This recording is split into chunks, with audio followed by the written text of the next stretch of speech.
Ladies and gentlemen of the old world, I hope you're all doing well, and welcome to this community showdown. It's going to be Zesty and the Greenskins facing off against the Dwarves, who shall be helmed by Hlidden here on the Imperial Ambush. And yes, it is a fat Thunderbarge. Give it to us, precious, and let's see if the Wog can deal with it. Alright, so for the Greenskin army, going to be double skirmishers up in the front. Makes a lot of sense. They can move up and grab objectives instantly, which is an advantage you have over the Dwarves. Might as well do it. Granted, some of the meta play you do see from Dwarves is like mass minor vanguard, so you get a couple of them vanguarded here, and you can honestly get to the points almost as quickly as your opponent. So, going to be 4 skirmishers in total. We do have 2 and 2, with objective 1 and 2 being in mind. The rest of the army is going to be goblins and very, very crappy front line. You know, a little bit risky against dwarves for sure, but if you can make up for it with the other things you're spending your money on, it can do work. So Hammer of Gork is pretty cost effective. It's cheap, it hits hard, it has good armor piercing. I believe it reduces accuracy and stats as well. So if you're just shooting into an enemy archer or an infantry unit, you're going to be getting some good value. Ruggelad's Armored Orcs, very good. Going to be one of the few things that can actually shoot back against the Thunderbarge up there in the sky. And aside from that, we do have Grom the Paunch, so a solid character against dwarves. He does have anti-infantry, he's a chariot, armor piercing, he regenerates, and dwarves are pretty good at punching down lords with shooting, especially bigger lords. But the fact that Grom heals and does have the lucky banner for ward save in bad situations, very, very clutch. Orc Shaman with the Gaze of Mork, and there we go. And I feel like the Greenskin build should have more. I'm like looking around, seeing this like whole goblin front line. I'm like, well, where's all the money? But I guess the Ruggelad's Armored Orcs, the massive skirmisher core, and having the dual character here is something. And oh, okay, there's some fanatics too. All right, so for the Dowie army of Hlidden, one of our homegrown Dwarven champions, going to be using double blasting charges. Aside from that, we do have Dwarf Warriors, Quarrelers, and Dwarf Warriors. Pretty standard rank and file Dwarf stuff here. But double Dragon Slayer. Now, Dragon Slayers are pretty sweet. You know, Greenskins like to use Squigs against you. You often see Boarboy Cavalry. And so having these guys is just kind of a sticky, durable unit on an objective to just kind of fight it back against Squigs isn't bad. Malachi McKyson is pretty much mandatory if you're going to be going for Thunderbarge because he heals it. He does have the Persuader, which is really, really good. It heals it for 70% of his HP, which is a ton, right? 17% of 11.5 is no joke. That's going to be a lot of HP there, almost 2,000. So, Thunderbarge coming up. Long Drawing Slayer Pirate's going to be coming up as well. Of course, they were nerfed a couple patches ago, but still do have a constant aura of -5 melee attack and have some good shooting utility. And yeah, the Dwarves, usually the Thunderbarge will win out on value, but will lose out on objectives. So the Greenskins really just need to make sure the Dwarves aren't able to capture another objective, just buy as much time as he possibly can, and then Netflix and chill from there. So do a little bit of fast forwarding while we posture up here. And it does look like the Dwarves are going to be making their way downtown, which is making my way downtown. Going to the objective here, we do see Thunderbarge coming across as the artillery of the Dowie continues to sing. So the Rock Lobber shooting into the Dwarf Warriors here, while Malachi does have his repeater, and he's going to be putting some pot shots down into goblins. He just can't help himself. Obviously not the most ideal target, but, he might as well do something with his shotgun here. Oh, looks like he's maybe didn't load it properly, and now it's going to be getting back in there, and here comes the shot. So goblins being picked off one model at a time. Eventually he'll get through those. And I think letting the Dwarves have this objective is tough. And it does look like actually Zesty's going to be trying to kill the Thunderbarge. Now, the Bolt Throwers aren't good at much, but if they're good at anything, it's killing like a Thunderbarge equivalent, right? They have consistent anti-large damage, already at 800 value from shooting the Thunderbarge here. Its range munition is going to be active, and the Barge shoots its harpoon, and the harpoon in the face of Grom the Paunch. Man, that is a ton of damage. Oh my god, he's down to half health, but what is the Dwarvish follow-up going to be? Death Creeper is going to be jumping into the Bugman's Rangers, but Bugman's Rangers are really Chadley fighters. These guys do, of course, have regeneration, high melee defense.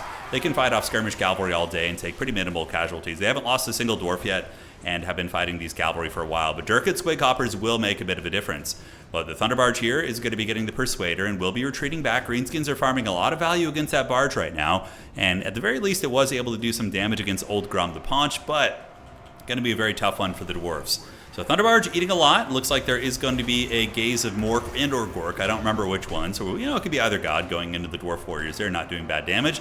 And the Thunderbarge has used its Thunderburner to escape, as Zesty is going to be dropping a big old Fanatic launch right there. And it does rip through some of the Bugman's Rangers. Talk about cost effective, right? We do see a bunch of units bunched up here. Pretty great. So yeah, this is the best bet here for Hlidden, is for sure to take the Thunderbarge away, run it back into the woods, maybe find a way to shut down that Bolt Thrower if you can. Not going to be easy since he didn't really bring artillery, and this is the risky part about going with like a Thunderbarge, right? Here we get the Grim Delvers popping out of the woods, a little bit of an ambush, being attacked by the Squig Hoppers, but they are getting some last samurai shots into them as they do move in. And the Grim Delvers do have okay combat stats, should be able to fight off these Squigs, especially with the Thunderbarge providing broadside fire. So Thunderbarge is going to be shooting. You can see they do shoot the Overwatch fire, and let's see the value on this thing so far. So it's already gotten 1400 value. Thunderbarges are pretty insane still. But again, in domination mode, they're very balanced because of the objectives. Whereas in land battle, I think they can be abused a little bit more in the olden ways. All right, so back down in the epicenter of combat, we do see the Dwarves being pushed off the objective by Grom the Paunch and the Greenskins with the T-Frobbers. So the Goblin Wolf Chariots are doing it. The Dwarves having to lick their wounds a little bit, pulling back here, getting the Thunderbarge to just focus fire with its cannon on Grom the Paunch from downtown. I mean, the Bolt Thrower will eventually get it. You can see the target order has been given, but maybe just kind of sit far back and use only the cannon profile. And then in the late game, you can bring it back in and, you know, hopefully feast. Night Goblin Squig Hoppers going to be getting a nice little buff there, but they get absolutely hammered by the firepower of the Thunderbarge, which does have the deranged munitions right now, so big missile damage increase for those bad boys. And the Dwarves are somehow enduring this and keeping the value close despite the brutal losses they've taken on that Thunderbarge. Grim Delver is going to be unleashing a hellish salvo into the Night Goblins here as the miners with blasting charges continue moving up, and the 2 Dragon Slayer characters being very difficult to remove. What's the best tool you have against these guys? Probably like Savage Orcs would be pretty good against them since they have 0 armor, but they still have 45 melee defense and are still Dowie, so tough to break. Now, Dwarves look like they're resecuring this side. Their Archer line is back online, and the Makaisen's Persuader is here. So fat heals going down here on the Thunderbarge, ladies and gentlemen, but it does look like Zesty is going to be adapting and making a play over towards Objective 3, as we see 2 Goblins moving in, and the Skirmishers trying, but the Dwarves are able to counter that by mustering some infantry. They do have 2 Dwarf Warriors, a Blasting Charge, and a Slayer, so pretty much have answers against everything here except Archers.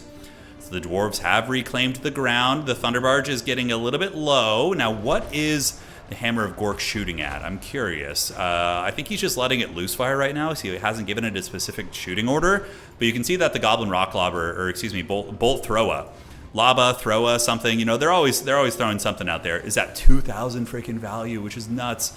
And we see the Afterburners activated, the Thunderburner there. I don't know if that's worth it, because it does so much damage to you when you activate it. I mean, yes, he's getting out of range here, but it's also just doing a ton of damage as well.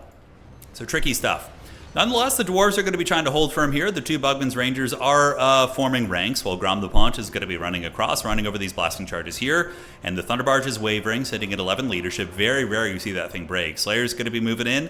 Malachi Makaisen sitting with his long rifle, and wearing down Grom isn't a bad idea. But the Lucky Banner is here, and here comes his Royal Thickness getting into the Bugman's Rangers there. He is going to be crumping some gits as he continues moving through. And, oh, look at this in the back. The 2 Dragon Slayers. This is a good idea. I mean, the Greenskins don't really have an answer for these guys. So get the Dragon Slayers back here with their big old battle axes and show these goblins who is boss, as some of them do get chopped and sent flying. The other Dragon Slayer going to be surging in to shut down the Ruggled's Armored Orc. So good target priority here for sure by Hlidden. But is it too late? The Thunderbarge is sitting at 800 HP. It's accrued only 1,800 value this game, and it's over 3,000 gold. So really not getting the job done. But Dwarves are going to be pushing for the home objective of the Greenskins, which I think is a mistake, considering that they can just call in a single squig to basically counter all these units. So we're most likely going to be seeing Zesty shutting down Hlidden's push over there. If there was like a Slayer with those guys, it'd be a bit of a different story. But yeah, Thunderbarge still shooting its cannon, its frontal cannon from downtown. Bolt Thrower is still online, still confident. I mean, that one character is going to take a while to get them down. And the Bolt Thrower is trying to move into range of the Thunderbarge. So we're going to see if Hlidden is paying attention. If he is, oh wow, there's 3 charges of the Persuader. I always forget that. So that's the 3rd charge. I mean, that's going to be a fat heal. That's so much HP. Man, talk about Value City, huh? All right, so on the backside, Dragon Slayer almost getting that Bolt Thrower down, but the Bolt Thrower is fired up by the Wog, although it doesn't do anything. It still gets them hyped, and we do have 3,000 HP on this Thunderbarge. I can't help but think if Hlidden just kind of focused his 2 Slayer characters to kill that Goblin Bolt Thrower, then he could really run rampant with the Persuader. But the fact that it's coming back into range while that Bolt Thrower is still online, I mean, he's going to be using the dreaded face-to-foot style, which of course is just let's use all the ammunition or just absorb all the ammunition, but he might be able to get the kill on the Thunderbarge. We'll have to see. So the Dwarves do get kind of overwhelmed here. One of the Dwarf Warriors does make it up there and is stealing the home objective of Zesty, but in the meantime, the Chariot and the Squig Hoppers do go for the counter capture back here, sitting at 1,600 HP. Yeah, this was a big mistake by Hlidden. He really should have just put double Dragon Slayer onto the Goblin Bolt Thrower. It's just like if you guys have ever played 40k or any tabletop wargaming. Usually your opponent's list is going to have something that counters your big center strategy piece, right? And you do everything you can to remove that. But right now, this Bolt Thrower is just going to be the most unholy Bolt Thrower you've ever seen. 3,000 value on one of the worst artillery pieces out there. But it has its purpose. It was born and bred for one thing, and it was killing the Thunderbarge, which is certainly shaken. Now, this objective belongs to the Dwarves. The Dwarves not able to get the Greenskin home objective. And over here, Zesty able to use his superior numbers to trade pretty well in this fight. as the AP Cloonies, which are unbreakable, of course, pretty much in their natural habitat. AP Cloonies very much a good counter against Slayers. Slayers do not want to be fighting chaff units. High model count, high density units where their their high damage attacks, which are of course anti-large, are going to be wasted on swarmy infantry. So there, the Slayers do get cut to pieces. Only going to be 11 of them left. Greenskins looking pretty comfortable. A couple Longbeards have made their way in. And how has the Thunderbarge been? It is sitting at 600 value. Not going to be a bad tool for securing the objective. And despite all its rage, it's still getting good value here at 2,600. So it's almost paid for itself. As the Hammer of Gork is now, I think, shooting at the Thunderbarge, which is, not a bad idea. It's a big target. Although, no, it's actually shooting at the infantry on the point. Advancing up are more Dwarf Warriors, and this thing is sitting at 600, just farming. The broadside shots are most likely going to be continuing, and these mighty Dwarven pilots, these aviators of the Jawi Empire, are going to continue just farming that sweet, sweet value. All right, so Dwarves do hold that point, but the Greenskins do have the double cap right now. And it's going to be getting increasingly difficult for the Dwarves to push, most likely, although we do see a resurgence down here as Dwarf Warriors with great weapons move up. Maybe Zesty doesn't have much in the way of infantry, but oh, talk about the Chadliest of picks. It is going to be the Black Orcs. So Black Orcs are going to make very, very brutal work here of these Dwarves. I don't see a single Dwarf unit here that's going to be exceptionally effective. I mean, the two Dwarf Warrior units could probably go 2v1 with the Black Orc and fight okay if they surround it. But they just got nailed by Fanatics, by the way. You see those AP Cloonies coming in there? It reminds me of the early days of playing Warhammer Tabletop, playing Old World, which is like a single Fanatic, just like wrecks your whole game plan. But Black Orcs have made it in, and Creative Assembly, if you're listening, I don't know if there's any of you guys who watch these, but if you are, make sure to give the Black Orcs their elite capture weight. Them and the Zargard, they were forgotten in the elite capture weight change. I would love to see that. That would be really, really cool. But the Black Orcs moving in, going to be bumping and grinding with the Dwarf Warriors here and certainly getting some good DACA. In the meantime, the Thunderbarge is, doing well. It's 3,200 value. But even though Zesty might not be able to kill this thing, he screened it for a long time. There was a massive portion of the game where the Thunderbarge was kind of having to hide back here instead of flying overhead and getting its broadside shots. And now the Depth Creepers have come out, and this thing only has 300 HP. So this could be the end of the road for the Thunderbarge, as the Archer is going to be shooting in, basically held together with Bubblegum, and MacGyver couldn't even save this thing right now. It's going to be at 100 HP, and of course we love the glorious crashing animation here. It looks pretty epic when it goes down. Oh no, the Dwarves flying! Oh no, the horror! And it does crash, and the Thunderbarge has fallen, ladies and gentlemen. A very rare sighting. Usually that thing lives. But the Bolt Thrower coming in really clutch. Oh, and Grom the Paunch going in with the Steel Chair as well. Degraduns is here. Malachi's a good fighter, but, I mean, Grom is going to be a far superior fighter here. As Malachi, he's not actually running. He's running from Grom. He's just being pushed, I think. But the Wolves are probably going to be escorting him off the battlefield as he does get trampled right there by the Wolves.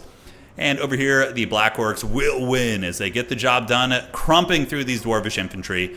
And that has got to be the end of the road, ladies and gentlemen. I don't want to insult your intelligence. This one is 100% over. The Greenskins are ahead on value. They're ahead on objectives. Malachi is on death's bed. The Thunderbarge is offline. And that's just going to be a matter of time. Dwarven stubbornness will keep them fighting a little bit longer. But overall, really, really cool performance. Fun game on both sides. I love seeing the Thunderbarge. I really like seeing, a Bolt Thrower do well, too. We got to see Black Orcs at the bitter end. I mean, lots of cool shit, man. So GG, well played to these players. Great game. Looking here at the old armies, we do see 2,300 value here. Little Goblins, they did their job.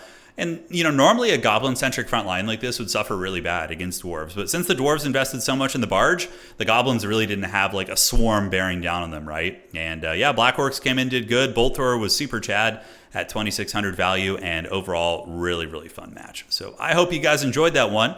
Little Dragon Slayers did good. I think if Flidden had focused harder on killing the Bolt Thrower and the Rugloods and had kept the Thunderbarge healthier longer, he probably could have won the game with it. But, it got screened out a little bit too long, and that was all she wrote. And eventually killed as well. GG, guys. See you on the other side. Well played to these mighty champions, and we will see you guys tomorrow. Cheers.